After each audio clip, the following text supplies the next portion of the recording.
ଏବେ ବି ସାମ୍ନାକୁ ଆସିଲା ବଡ଼ ଖବର। ବର୍ଷକୁ ରଖନ୍ତୁ ମାତ୍ର 336 ଟଙ୍କା ମିଳିବ 2 ଲକ୍ଷ। ଜାଣନ୍ତୁ କେନ୍ଦ୍ର ସରକାରଙ୍କ ଏହି ଦମଦାର ସ୍କିମ୍ ବିଷୟରେ। ଭିଡ଼ିଓଟି ସମ୍ପୂର୍ଣ୍ଣ ଭାବେ ଦେଖିବା ପୂର୍ବରୁ ଗୋଟେ କଥା କହିବି, ଯେଉଁମାନେ ଭିଡ଼ିଓ ଦେଖୁଛନ୍ତି ସବସ୍କ୍ରାଇବ୍ କରିନାହାନ୍ତି ଜଲ୍ଦି ଯାଇ ସବସ୍କ୍ରାଇବ୍ କରି ପାଖରେ ଥିବା ବେଲ୍ ଆଇକନ୍ ଦବାଇ ଦିଅନ୍ତୁ, ଯାହାଫଳରେ କି ସର୍ବପ୍ରଥମେ ନୋଟିଫିକେସନ୍ ଆସିବ, ପହଞ୍ଚି ପାରିବ ଆପଣମାନଙ୍କ ପାଖରେ। ଆଉ ଲେଟ୍ କରିବାନି, ଯିବା। ବର୍ଷକୁ ରଖନ୍ତୁ ମାତ୍ର 436 ଟଙ୍କା ମିଳିବ 2 ଲକ୍ଷ। ଜାଣନ୍ତୁ କେନ୍ଦ୍ର ସରକାରଙ୍କର ଏହି ଦମଦାର ସ୍କିମ୍ ବିଷୟରେ।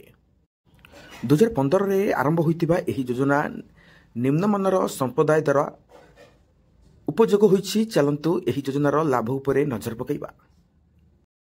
ସମସ୍ତେ ଚାହାନ୍ତି ସେମାନଙ୍କର ଭବିଷ୍ୟତ ଓ ସେମାନଙ୍କ ପରିବାରର ସଦସ୍ୟଙ୍କର ସବୁବେଳେ ମଙ୍ଗଳ ହେଉ। ଯେକୌଣସି ପରିସ୍ଥିତିରେ ମୁକାବିଲା ପାଇଁ ଭବିଷ୍ୟତ ଯୋଜନା ପ୍ରସ୍ତୁତ କରିଥାନ୍ତି, କିନ୍ତୁ ବୁଦ୍ଧିଜୀବୀମାନଙ୍କ ପାଇଁ ଅନୁଯାୟୀ ଏହି ଯୋଜନାରେ ବୀମାରେ ନିଶ୍ଚିନ୍ତ ଭାବରେ ଯୋଗ ଦେବା ଉଚିତ। 2015ରେ ଆରମ୍ଭ ହୋଇଥିବା ଏହି ଯୋଜନା ନିମ୍ନମାନର ସମ୍ପ୍ରଦାୟ ଦ୍ୱାରା ଉପଯୋଗ ହୋଇଛି। ଚାଲନ୍ତୁ ଏହି ଯୋଜନାର ଲାଭ ଉପରେ ନଜର ପକାଇବା।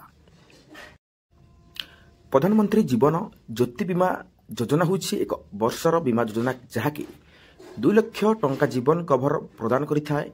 ଯଦି କୌଣସି କାରଣରୁ ହିତାଧିକାରୀ ମରିଯାଏ, ତେବେ ଏହି ଯୋଜନା କଭରେଜ ପ୍ରଦାନ କରାଯାଏ।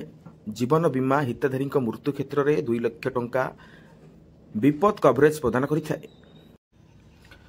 ଯୋଗ୍ୟତା କ'ଣ ରହିବା ଆବଶ୍ୟକ? 18ରୁ 50 ବର୍ଷ ବୟସ ଭାରତୀୟ ନାଗରିକମାନେ PMJYରେ ଯୋଗଦାନ କରିପାରିବେ।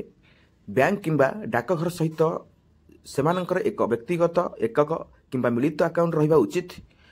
ପ୍ରଧାନମନ୍ତ୍ରୀ ଜୀବନ ଜ୍ୟୋତି ଦରମା ବୀମା ଯୋଜନାରେ ନାମ ଲେଖାଇବା ପାଇଁ ବ୍ୟାଙ୍କର ୱେବସାଇଟ୍, ଡାକଘର କିମ୍ବା ନିକଟତମ ଶାଖାକୁ ଯାଆନ୍ତୁ।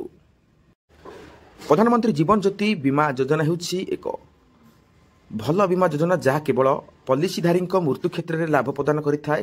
ଯଦି ବ୍ୟକ୍ତି ଏହି ଯୋଜନାର ଅବଧି ବଢ଼ାନ୍ତି, ତେବେ କୌଣସି ଅଧିକ ଟଙ୍କା ମିଳିବ ନାହିଁ, କିନ୍ତୁ ମୃତ୍ୟୁ କ୍ଷେତ୍ରରେ ନାମାଙ୍କନକାରୀଙ୍କୁ 2 ଲକ୍ଷ ଟଙ୍କା ନିଶ୍ଚିତ ହେଉଥିବା ରାଶି ମିଳିବ। ଏହି ଯୋଜନା 18ରୁ 50 ବର୍ଷ ବୟସର ବ୍ୟକ୍ତିଙ୍କ ପାଇଁ କେବଳ ଉପଲବ୍ଧ ରହିଛି।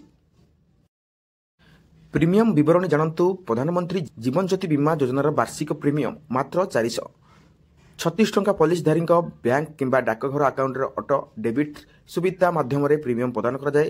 ପରିବା ନାମ ଲେଖା ସମୟରେ ଗ୍ରାହକଙ୍କ ସହମତି ଅନୁଯାୟୀ ଏହି ରାଶିଗୁଡ଼ିକ